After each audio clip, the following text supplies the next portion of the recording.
There isn't anything there as far as stores or work or anything like that. There wasn't. They're picking up now. At 11, or he was 12, I think. He went to work for a farmer. I'd had my first summer's job as a farmer, and I couldn't figure it out. They woke me up the first morning at 4 o'clock, and I never went to work without breakfast in my life. Well, you milk cows first, then you come in for breakfast, and then your daily work starts. At 4 o'clock in the morning, they gave me a glass of milk and said, "Go out and start milking." The response from Indian reserves was pretty good. We were living with a relative, and they had 2 sons. So there was Wally and I and Ralph and John. John went in the Navy, Ralph went in the Army, Wally went in the Air Force, and I went in the Airborne. I was 17, and I knew I'd be conscripted at 18. And once you're conscripted, you have no choice. You go, and if you join voluntarily, you have a choice. So my first choice was a pilot. I wanted to be a fighter pilot, and the bar was raised too high for the education I had. And anyway, the lineups were filled. Everything was filled.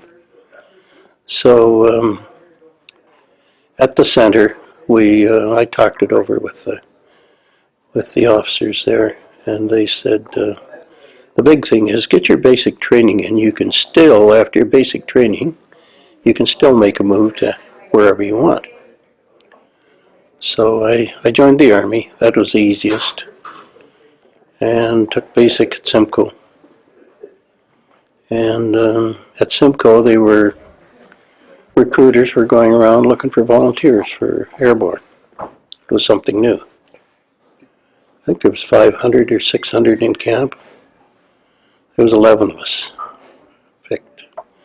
They put us on the train to Shilo. And the main thing was physical fitness. No broken bones, no lost teeth. I remember that. And we had 2 really nice Louis, French. And oh God, they were good guys. All for the men, you know. They train you in everything on your, this is good, this was the advanced training. And then you can specialize after that. It seemed that one phase just finished and we were into another one, and then they gave us leave, and then we were on the boat for overseas. And then the training just continued again over there. Then I took balloon jumping up in Ringway. It was quiet. You didn't have the roar of the motors or the jump master. You had a jump master in the balloon, yeah, but everything was quiet. And you've got this basket, and if you jumped over the side, you were disqualified. You lost your wings. See, we already had our wings. So you had to wait until you were, I think it was 800 feet they jumped us at, and you had to go through the hole in the floor. And you had to go in rotation. He set you up. The basket I was in, there was a Louis and a private. Refused.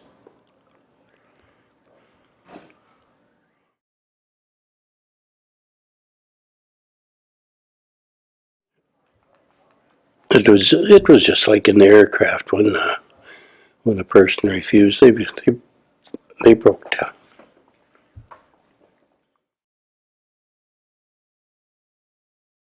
When Ronstadt broke through there in the winter, and they were going to jump us in ahead of him to stop him. the 6th Airborne. But the weather was so bad they couldn't fly. So we went in as ground troops. It was imperative that we get over there. We went over by boat, landing craft. Holy jeez, it was rough. And the waves are coming over, you're getting sprayed. We had a general. I remember the briefing before it. He got the whole unit and told us, we haven't got the heavy weapons that the Germans have.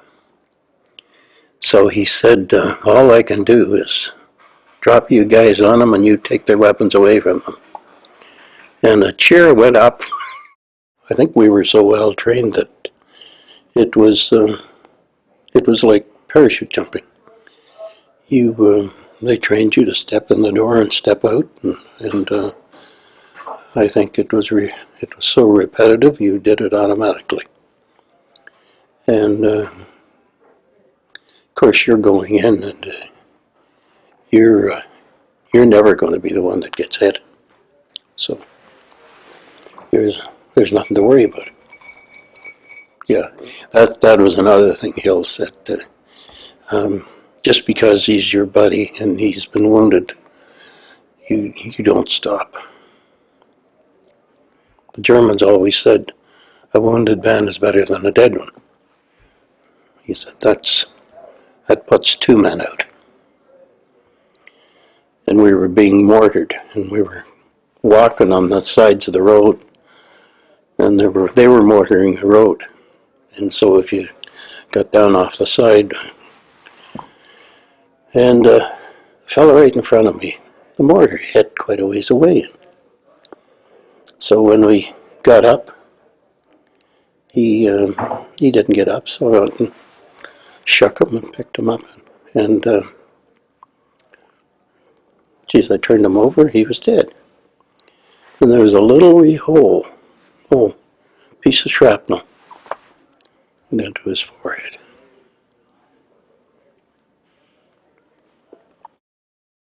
No, right from Wismar, we got the word to, we went to the nearest airport, and they flew us back to England. Said, do you know why you guys they recalled you guys? And I said, it's probably the Pacific. They want us to go to the Pacific. They said, no, you're going back to Canada.